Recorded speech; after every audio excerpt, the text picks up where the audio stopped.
सितारा chemicals group के मालिक और नामवर कारोबारी शख्सियत मियां इदरीस से मिलने फैसलाबाद में उनकी रिहाइश गाह पहुंचे। खुद इस्तकबाल किया। बेटा हसीब और पोता भी हमरा थे।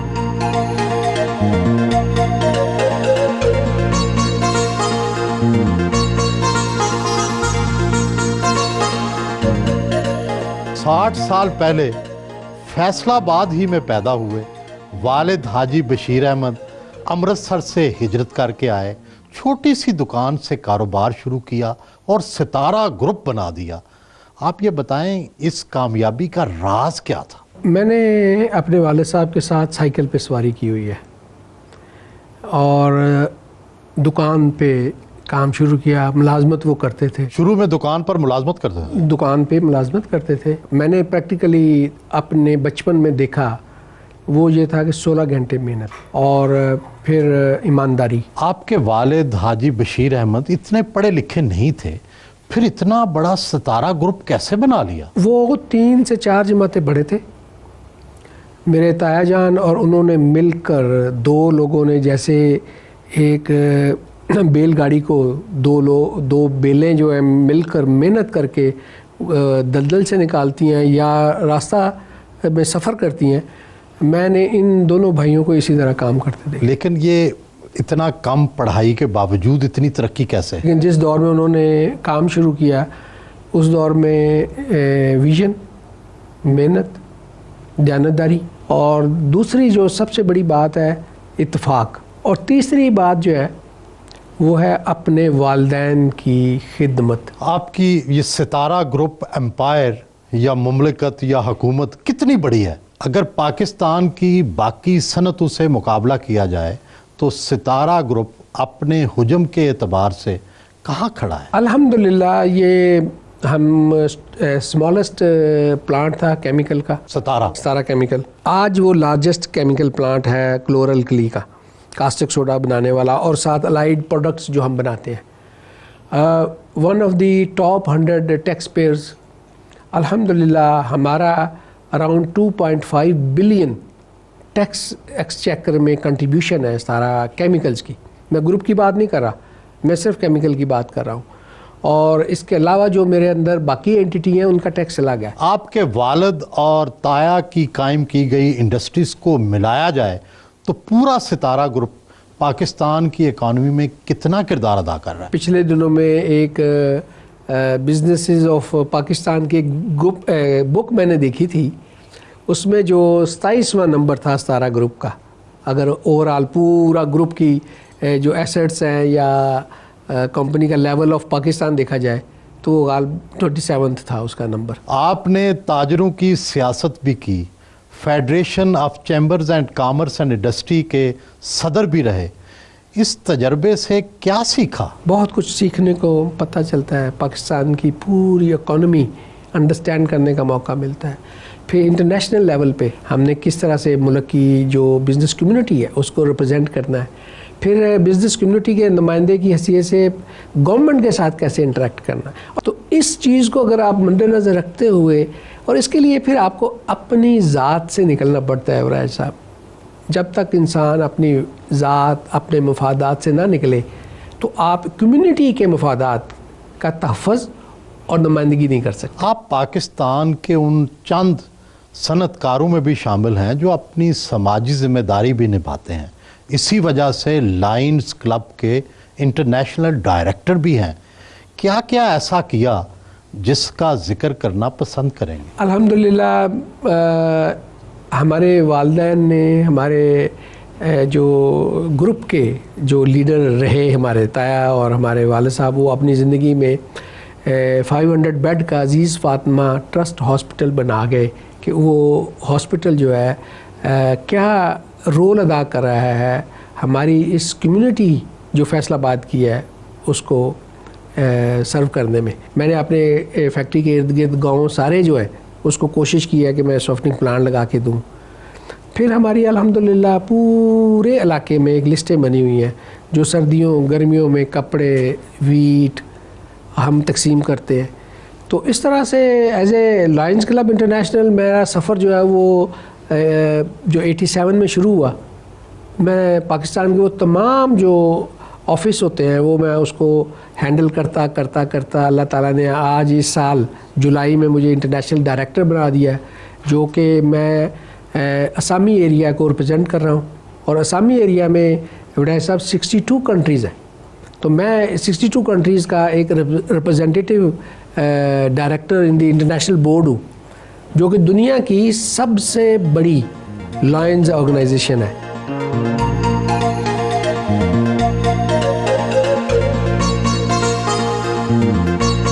नाश्ते में निहारी, कीमा, आलू वाले पराठे और फ्रेश जूस से तवाज़ो की गई। ज़माना बदल गया, लोग फैसलाबाद छोड़कर लाहौर और कराची के हो रहे, आप अभी तक वही कीमा निहारी खा रहे हैं और फैसलाबाद में रह रहे हैं, ऐसा क्यों? ये सही बात है कि हम फैसलाबाद को छोड़कर नहीं गए, बेस हमारी यहीं पे है, हमारे तमाम यूनिट्स भी यहीं पे हैं, अब्वाओ अजदाद की कब्रें भी यहाँ पे हैं। सैगल, क्रिसेंट, ये सब यहाँ पे उन्होंने शुरू की इंडस्ट्री, लेकिन बाद में चले गए। तो आपको फैसलाबाद ज़्यादा पसंद है?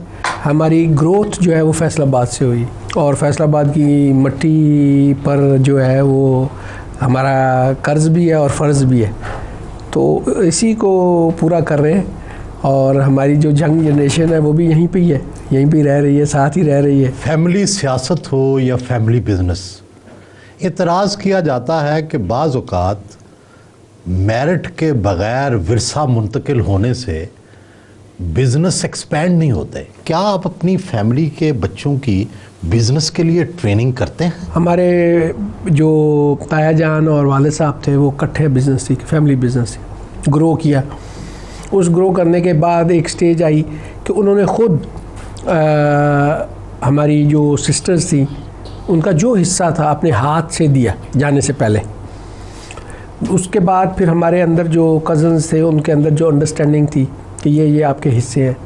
एक वक्त आया कि हमारे वाले साहब ने इन तमाम कज़न्स को इंडिपेंडेंट कर दिया, और अब हम जो है वो इंडिपेंडेंट बिज़नेस कर रहे हैं। अब हमारी ख़ानदान के अंदर आपस में प्यार भी है, रिलेशनशिप भी है।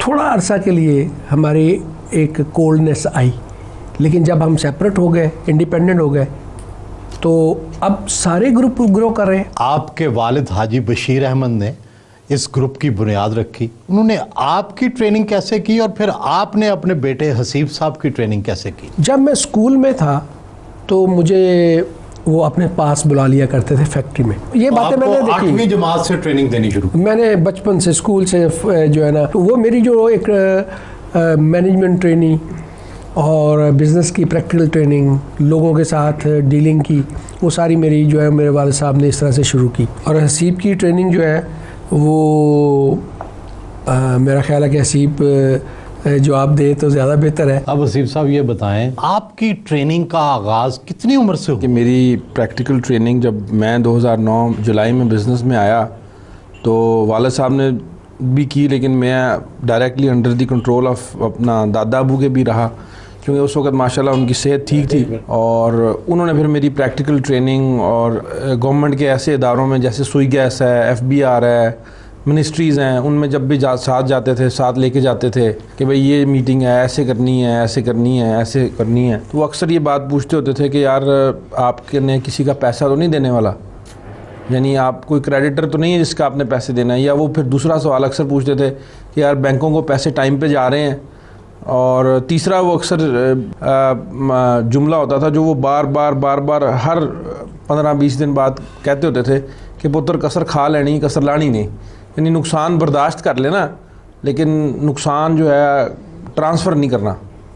और दूसरी वो एक बड़ी प्रैक्टिकल बात कहते होते थे अपनी टीम के हवाले से कि बेटा जब भी कभी कोई नुकसान हो तो उसकी ओनरशिप आपने लेनी है, और अगर कोई अचीवमेंट हो तो उसकी ओनरशिप आपने टीम को देनी है। और जब ये 8th क्लास में था तो उस वक्त इसकी बाकायदा सारा केमिकल में एक प्रोफेशनल ट्रेनिंग हुई, और मैनेजर्स को बिल्कुल ये अलाउड नहीं था कि वो इसके साथ कोई जो है वो अलग से खुसूसी बर्ताव करे। शुरू में क्या ड्यूटी सर अंजाम दी? पहला जो डिपार्टमेंट मेरी ट्रेनिंग में आया वो एडमिन डिपार्टमेंट आया। उन्होंने पहले दिन ही मुझे गेट पे बिठा दिया। जो भी गाड़ी आनी है उसकी मैनुअली हम लोडिंग स्लिप इशू करते होते थे। उन्होंने कहा जी यहाँ बैठ के आप सारा दिन मैनुअल लोडिंग स्लिप बनाएं। क्या क्लर्क का काम भी किया? क्लर्क का काम किया। फिर वो एक हफ्ता ट्रेनिंग हुई। फिर आखिरी हफ्ते में वो रोटेट होते होते ये ट्रेनिंग आई कि जी जो गाड़ी टैंकर बाहर जा रहा है उसके ऊपर चढ़ के देखना होता था कि ये सील प्रॉपर लगी हुई है या नहीं लगी हुई, और उसको लॉक करना होता था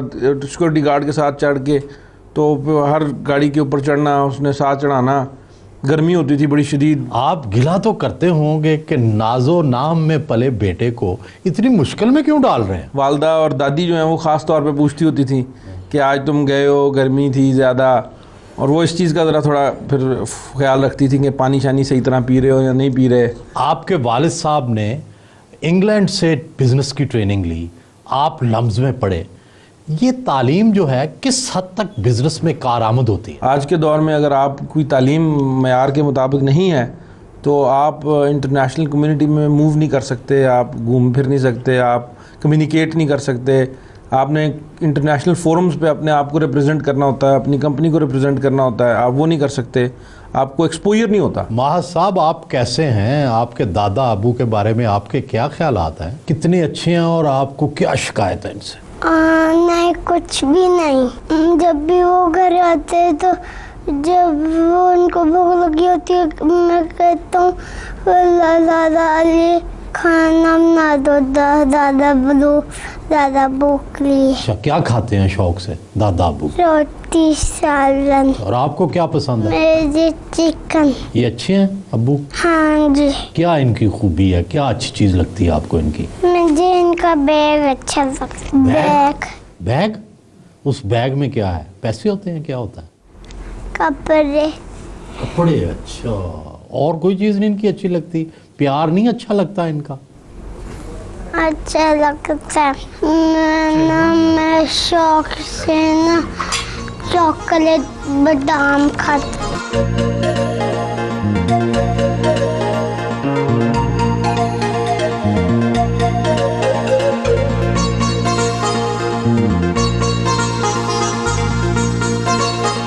गुलाम मोहम्मद आबाद में एक वाक़या कब्रिस्तान आए। वालिद हाजी मोहम्मद बशीर, भाई हाजी अब्दुल गफूर और अहलिया की कब्र पर फातिहा खानी की।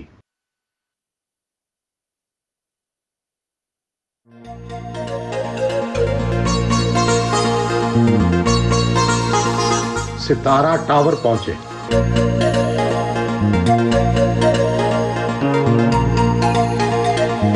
कजन मियां इमरान गफूर और लायंस क्लब के दीगर मेंबरान ने इस्तकबाल किया।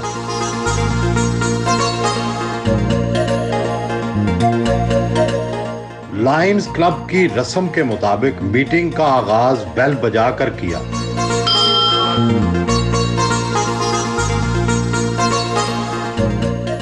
लायंस क्लब के मेंबर्स में परफॉर्मेंस अवार्ड्स और मेडल तकसीम किए। अपने ब्रांड के शोरूम का दौरा किया। लायंस क्लब्स के मेंबर्स के साथ सेल्फी बनवाई।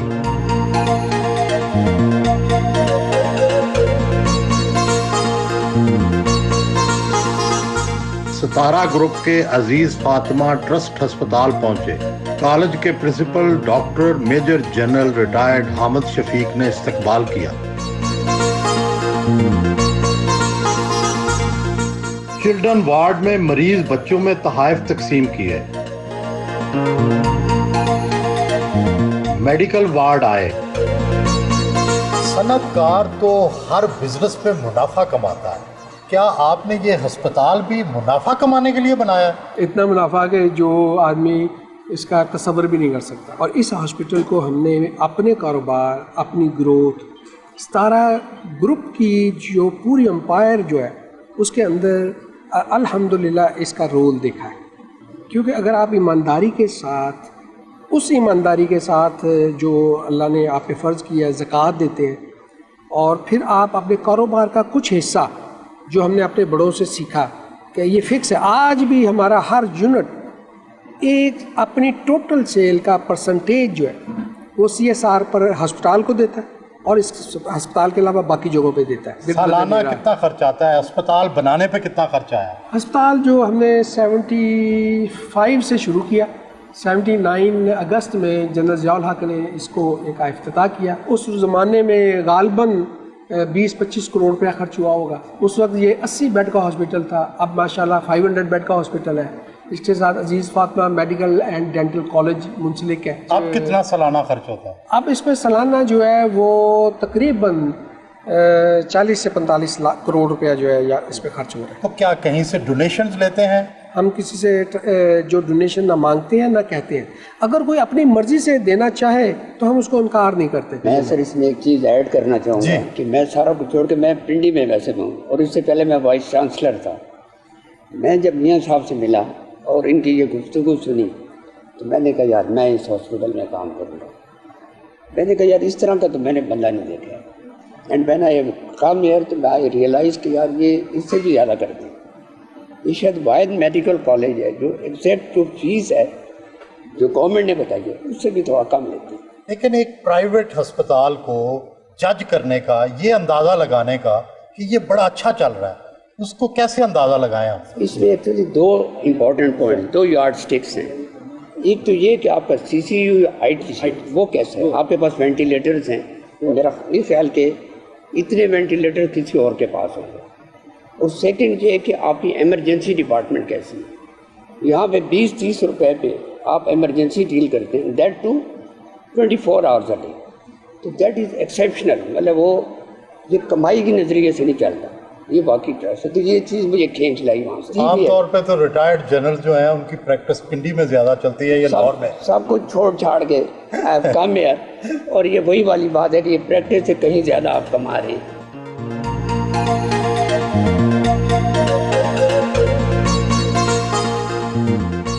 ये जो है ये पिछले साल हमने 1 साल पहले ली है। ये 12 करोड़ रुपए की एक मशीन MI तोशिबा की हमने ख़रीदी और जब हमने ख़रीदी ये पाकिस्तान में दूसरी लेटेस्ट मशीन थी। और वैसे साहब इस MRI के बाद इस हॉस्पिटल में किसी को इनकार नहीं है कि पैसे नहीं है तो उसकी MRI नहीं हो सकती। हाँ, जो पैसे अफोर्ड कर सकता है, जो दे सकता है प्राइवेट पेशेंट, वो हम उससे लेते हैं।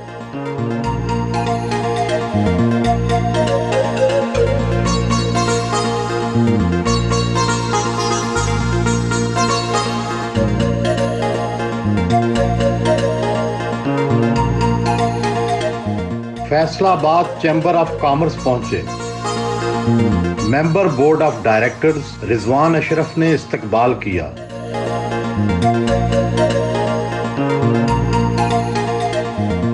फैसलाबाद इंडस्ट्रियल जोन के लिए कायम की गई कंपनी फिडमैक भी एहतसाब की जद में है। उन्हीं 56 कंपनियों के साथ जिनका एहतसाब हो रहा है। तो क्या आप इस हिसाब किताब से निकल आए हैं? जी अल्हम्दुलिल्लाह हमारा एहतसाब हुआ और डिफरेंट लेवल्स पे हुआ, डिफरेंट डिपार्टमेंट से हुआ। नैब ने भी तहकीकात की? जी नैब ने तहकीकात की। अब तक इस इंडस्ट्रियल जोन में कुल कितनी इन्वेस्टमेंट हो चुकी है, कितने प्लॉट बेचे जा चुके हैं? सोहेल साहब ये इंडस्ट्रियल स्टेट जो है वो 4300 एकड़ पर मुहित है और इसको अब तक हम अल्हम्दुलिल्लाह 90% जो है इसकी सेल कर चुके हैं, जिसमें से मोर देन 50% जो है वो कॉलोनाइजेशन हो गई है, इसमें इंडस्ट्री लग गई है या लग रही है। और $1 बिलियन जो है इसके अंदर फॉरेन इन्वेस्टमेंट हुई है, हो चुकी है और 50,000 लोग जो है इसमें वो काम करेंगे। और इस इंडस्ट्रियल स्टेट की एक और बड़ी खूबसूरत बात यह है कि मेरी जो प्रोफेशनल टीम या मैनेजमेंट है उन्होंने एफर्ट करके इसको जो है इकनॉमिक जोन जो है डिक्लेयर करवाया। तो उस स्पेशल इकनॉमिक जोन की वजह से जो भी इंडस्ट्री लगेगी उसको 10 साल इनकम टैक्स और कस्टम ड्यूटी नहीं लगेगी। वज़ीर आज़म इमरान ख़ान का ख्याल है कि टैक्स बढ़ाना चाहिए और उनका ये भी शायद ख्याल है कि बिजनेसमैन उतना टैक्स नहीं देते जितना देना चाहिए। तो आपकी राय में किस तरह ये मुमकिन बनाया जाए कि लोग ज़्यादा टैक्स दें? हर बिज़नेस की रजिस्ट्रेशन हो और दूसरी सबसे बड़ी बात यह है कि जो हमारा टैक्स कलेक्टिंग मेथड है रवायती तौर पर जो पिछले 70 साल से चल रहा है, बज़ाहिर मेरे एक्सपीरियंस के मुताबिक वो फेलियर है। अब मैं आपको ये भी बताऊं कि पाकिस्तान वाहिद मुल्क है अपनी सार्क कंट्रीज़ में जिसकी रेशो टैक्स कलेक्टिंग की सबसे कम है, इवन श्रीलंका से, नेपाल से, इंडिया से। आप और बहुत सारे सनतकार अक्सर ये राय देते हैं कि PIA और स्टील कॉरपोरेशन को निजी शोबे में दे दिया जाए, प्राइवेटाइज कर दिया जाए, तो हज़ारों मुलाजमीन बेरोज़गार नहीं हो जाएंगे? अगर PIA प्राइवेट सेक्टर में होती या पब्लिक प्राइवेट सेक्टर के साथ चल रही होती, आज PIA कहाँ पे है? और हमारे मुकाबले में जो PIA से लोग निकल कर एमिरेट्स एयरलाइन कितनी बड़ी होगी, क्या लोग बेकार हो गए? पाकिस्तान स्टील निजी शोबे में दे दी जाए, क्या किया जाए? निजी शोबे में जानी चाहिए ना।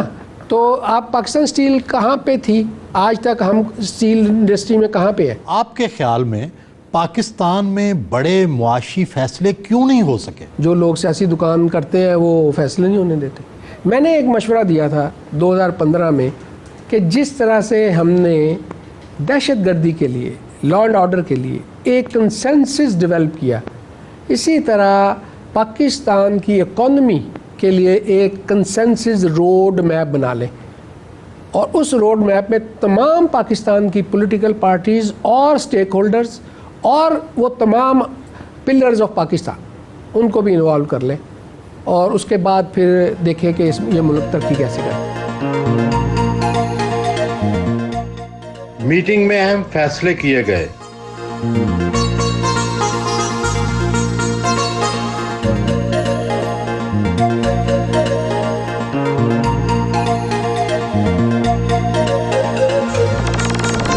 दुनिया के कई ममालिक में घूमे होंगे, कौन सा मुल्क और कौन सा शहर पसंद आया? मुझे जब भी मौका मिलता है तो मैं मक्का में और मदीना में जाता हूँ। दुनियावी लिहाज से मुझे सिडनी ऑस्ट्रेलिया बहुत अच्छा लगा और दूसरी तरफ कनाडा। वहाँ की क्या ख़ास चीज़ पसंद आई? उनके डिसिप्लिन, उनका लाइफस्टाइल। क्या आपको कुछ अंदाज़ा है कि आपने कितनी दौलत कमाई और महाना कितना खर्च कर लेते हैं? मैं समझता हूँ कि मेरी कंपनी जो है वो 12 बिलियन से ज़्यादा की टर्नओवर है। 12 अरब रुपए? 12 अरब रुपए की जो मेरी सालाना टर्नओवर है। आपने खुद अपनी तनख्वाह कितनी मुकर्रर कर रखी? 8 लाख रुपए। ख्याल ये किया जाता है कि सनतकार और बड़े ताजर पैसा पैसा ही करते हैं, सोते भी पैसे पर हैं, खाते भी पैसा हैं। क्या उनमें हिस्से लतीफ़ नहीं होती? कोई म्यूज़िक सुने, कोई किताबें पढ़ें, कोई फिल्में देखने जाएं? जो हिस्से लतीफ़ जो है वो ज़रूर होती है और लोग जो है वो अगर लिबरल है तो वो फिल्म भी देखता है, वो म्यूज़िकल प्रोग्राम भी देखता है, वो मक्का मदीना में भी जाता है। आपका मशगला क्या है? मैं पूरी इंटरनेशनल कम्युनिटी में भी घूमता हूँ, अपनी सोशल कम्युनिटी में भी घूमता हूँ। कोई अच्छी फ़िल्म लगी हो तो मैं ज़रूर देखता हूँ, कहीं कोई जो सूफियाना कलाम हो तो मैं ज़रूर सुनता हूँ। आपकी पहली अहलिया आपकी चचाज़ाद थी, वफ़ात पा गई, आपने दूसरी शादी कर ली, तो आम तौर पर पेचीदगियाँ पैदा हो जाती हैं, इनसे कैसे बचें? अल्हम्दुलिल्लाह मैं इस मामले में काफ़ी बेहतर हूँ और अल्लाह का शुक्र है कि बड़ा अच्छा गुजारा हो रहा है और बड़ा अच्छा वक्त गुजर रहा है। आपने वो क्या तरीका इख्तियार किया कि जिससे जॉइंट फैमिली सिस्टम कामयाब रहा और सब लोग राज़ी खुशी रहे? वाइफ की डेथ के बाद मैंने अपने बेटे की शादी की। शादी के बाद जब वो सेटल डाउन हो गया तो फिर मैंने अपनी शादी की। अगर हर कोई अपने अपने जगह पे रहकर अपने अपने दायरे में रहकर अगर बसर ना करे तो वो एक जॉइंट फैमिली में नहीं रहा जा सकता। और जॉइंट फैमिली में आपको स्पेस देनी होती है, आपको अंडरस्टैंड करना होता है और यही एक फ्लेक्सिबिलिटी आदमी को कामयाब भी करती है। बाज़ अफवाहें हकीकत होती हैं और बाज़ सिर्फ गप। क्या ये सच है कि किसी ज़माने में आसिफ अली जरदारी ने सितारा ग्रुप से पैसे मांगे थे? नहीं, ये अफवाह ही थी, इसमें कोई हकीकत या सच नहीं है। शेखुपुरा रोड पर वाक़या सितारा केमिकल्स इंडस्ट्री आए।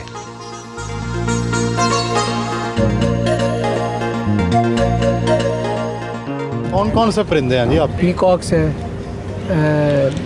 कूंज है, चिकन है, डक्स हैं, पिजन्स हैं, लव बर्ड्स हैं, और कॉकटेल पैरट्स हैं, पिजन्स हैं, तितर है, फाख्ता है और हिरन है और ऑस्ट्रिच है, टर्कीज़ है। इंडस्ट्री में इन जानवरों का क्या काम, पालतू जानवरों का? शौक और फिर एनवायरनमेंट और फिर ये जो चीज़ें हैं ये मेरे यहाँ पे काम करने वालों के लिए भी जो है ना एक बड़ा प्लेजेंट है।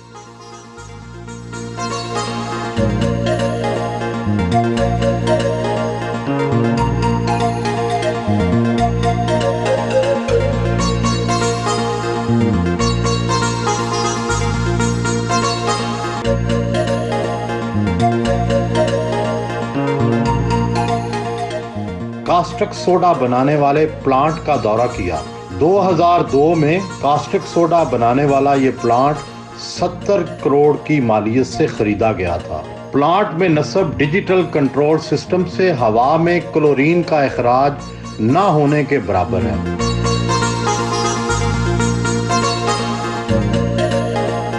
कोल फायर पावर प्लांट का दौरा करने आए। कोयले से 40 मेगावाट बिजली भी पैदा की जाती है।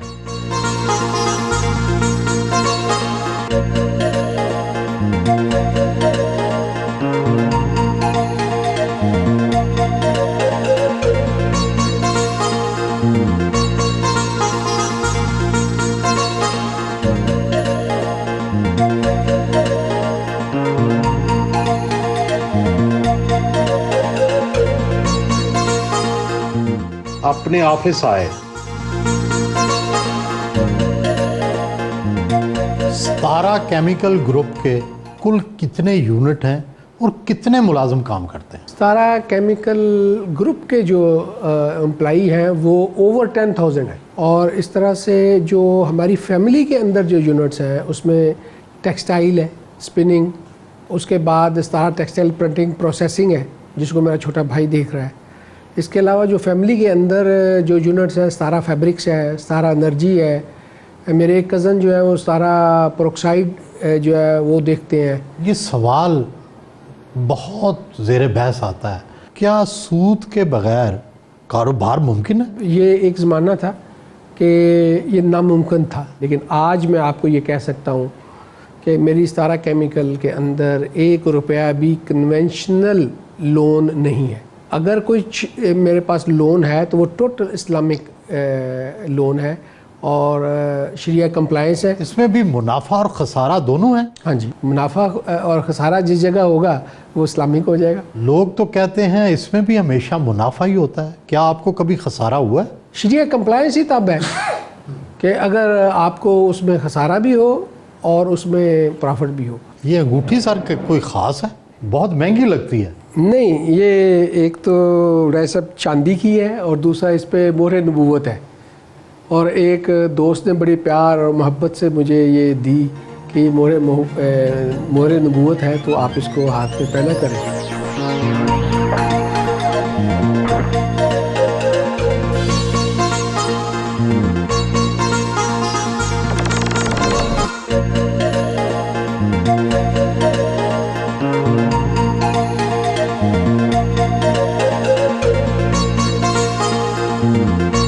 शाम के वक्त वर्जिश करने अपने जिम पहुंचे।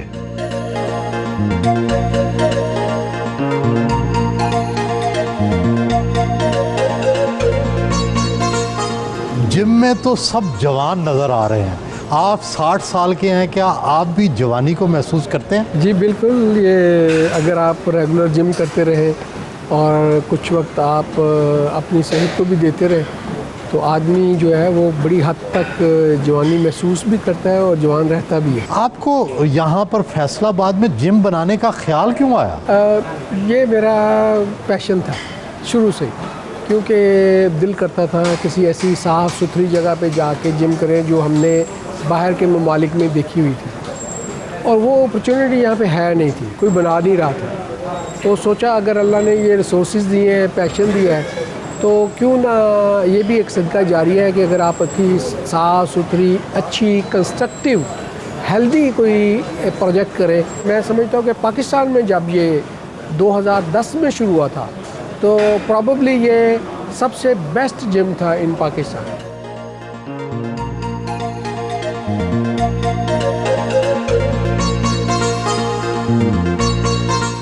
रात को घर वापस आए। कहा जाता है कि हर बड़ी दौलत के पीछे कहीं ना कहीं जुर्म छपा है। क्या वाकई सीधे तरीके से पैसे कमाना मुमकिन नहीं? नहीं, ये बात तो नहीं है। बड़े सीधे तरीके से दुनिया ने पैसे कमाए हैं, कमाते हैं। और अगर आप मेहनत के साथ काम करें, नेक नीति के साथ काम करें, तो अल्लाह ताला उसमें बरकत देता है। अब डिपेंड करता है कि आपके अंदर पेशेंस कितना है। आपके अंदर या तो पेशेंस है कि आप ओवरनाइट लोगों को देखकर आप भी अमीर होना चाहते हैं, तो फिर शॉर्टकट है। फिर आपको वाकई कोई ना कोई ऐसा शॉर्टकट ढूंढना पड़ेगा जिसके पीछे कोई ना कोई जुर्म होगा। आपको कोई ऐसा चांस मिला, आपने इनकार किया हो, इकरार किया हो? बहुत दफ़ा मौका मिला। ये आपको पता है कि हमारे इर्द गिर्द तो हर वक्त लोग स्कीमर्स फिर रहे होते हैं कि जी ये स्कीम से आपको इतना मिल जाएगा, ये स्कीम से आप ओवरनाइट हो जाएंगे। और वो जो फैसलाबाद टेक्सटाइल पाकिस्तान के अंदर तो लोगों ने गवर्नमेंट ऑफ पाकिस्तान की रिबेट्स खाई हैं। मलिक रियाज साहब ने एक दफ़ा बिजनेसमैनों की नुमाइंदगी करते हुए ये कहा था कि सरकारी महकमों से काम निकलवाने के लिए फ़ाइलों को पहिए लगाने पड़ते हैं। तो क्या आप भी काम निकलवाने के लिए लोगों की जेब गर्म करते हैं? मैं इस हद तक कहूँगा कि मलिक रियाज साहब ने काफ़ी हद तक सही कहा है। तो काम निकलवाने के लिए फिर कोई जेब गर्म करते हैं आप? करनी पड़ती है। इसके बगैर आप इंडस्ट्री चला ही नहीं सकते। इसके बाद पाकिस्तान में कौन आदमी जो ये कहता हो कि मैं इसके बगैर इंडस्ट्री चला रहा हूँ और मैं कामयाब हूँ? क्या ये सच है कि कारोबार में मसलतन झूठ बोलना पड़ता है? आजकल का जो दौर है या आजकल का जो हमारा रिवाज हो चुका हुआ है उसमें बोलना पड़ता है। क्या सच के ज़रिए कारोबार मुमकिन नहीं है? सच सुनने के लिए लोग तैयार ही नहीं है। खाना बहुत कम खाते हैं और हैं भी सब्ज़ी खोर। क्या गोश्त अच्छा नहीं लगता? नहीं, गोश्त अच्छा लगता है, लेकिन साइकोलॉजिकली बचपन में मैंने कोई 6 साल की उम्र में बकरा ज़िबा होते देख लिया है। उसके बाद गोश्त खा नहीं सका। तो सब्ज़ियाँ, दाल, सैलड। और जब मैं कहीं यूरोप गया हूँ या बाहर के ममालिक में गया हूँ, लोगों को पता चला कि मैं वेजिटेरियन हूँ, तो सब ने मुझे कहा कि it is very healthy habit. मौसीकी तो अच्छी लगती होगी, गुलकारा कौन सी पसंद है? गुलकारा नूरजहां, इकबाल बानो। फिल्में भी देखते रहे हैं, अदाकारा कौन सी पसंद है? ज़ीबा, शमीम आरा। नौजवान और नए चेहरे, ये रीमा, मीरा, इनमें से कोई पसंद नहीं? ये ग्लैमर है, आर्ट नहीं है, या वो शास्त्री नहीं है, या वो चीज़ नहीं है जो शायद मेरा मजाज है या हमने देखी है। आपको इंसानी हुस्न में क्या पसंद है? किसी चेहरे को देखें तो कौन सी चीज़ नोट करते हैं? खूबसूरती जो है वो मैं समझता हूँ कि सिर्फ रंग में नहीं होती। एक मुनासिब, सही, बैलेंस्ड जो बॉडी है उसके अंदर बड़ी अट्रैक्शन है, बड़ी खूबसूरती होती है उसमें। क्या बाल, नाक, आँख, इसमें हुस्न होता है? नहीं, वो तो हर चीज़ें जब बैलेंस होनी चाहिए, फिर तो हर चीज़ जो है वो बैलेंस होगी तो वो खूबसूरती और अच्छी लगेगी। फ़र्ज़ करें अगर आंखें बहुत खूबसूरत है, बाकी जिस्म जो है वो भद्दा है, तो उसका क्या आपको इंटरेक्शन होगी, क्या फ़ायदा होगा या क्या उसका मज़ा है? ये हमारे जो जितने भी दोस्त थे उन सब में से ज़्यादा मोर प्रैक्टिकल थे, मोर सॉर्ट ऑफ सीरियस थे। ये I am a very lucky man कि मुझे इन जैसा दोस्त मिला है। कुछ ऐसे हादसात होते हैं कि पता चलता है कि यार जैसे पहले तो नॉर्मल लाइफ में आप रहते थे, लेकिन ज़िंदगी में कहा था कि ऐसा हादसा हुआ, फिर हमें पता चला कि नहीं, हम जो समझते थे हम उससे भी ज़्यादा करीब हैं, उससे हमारा रोना हंसना बिल्कुल इकट्ठा है। अल्हम्दुलिल्लाह हमारी एक जो शुरू से अंडरस्टैंड कई सालों से है कि हमने रमज़ान इकट्ठा गुजारना है जो सऊदीया में।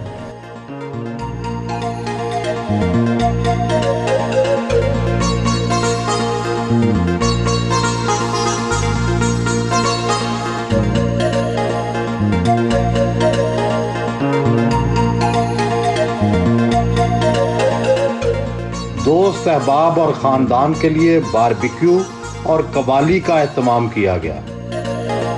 खाने में लाइव बारबेक्यू, फिश और कीमा पेश किया गया।